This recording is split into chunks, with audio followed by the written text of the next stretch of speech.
Siyempre, sinisikap ng PhilHealth na ipaalam ito sa bayanan. Pero magtulong-tulong po tayo, magsabi po natin itong magandang balita sa ating pong mga kapamilya, kapag-anak, kaibigan, sina, na nakakailangan po ng gamot.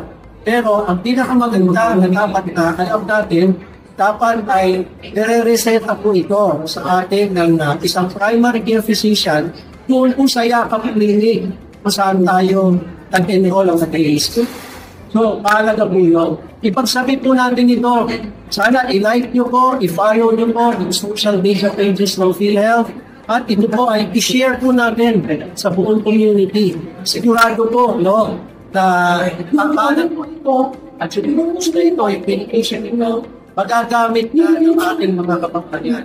So, mahalaga po, no, natulungan niyo po kami na makapag-convince pa ng maraming mga butika at pharmacy na sumali po dito nang sa gayon, mas maraming butika na accredited ng PhilHealth, mas marami po kayong pwedeng puntahan anywhere in the country. Pwede mo rin yung i-dalhin yung inyong reseta, basta accredited at meron pa kong tira doon sa reseta ninyo, pwede po yun na bibigay po sa inyo.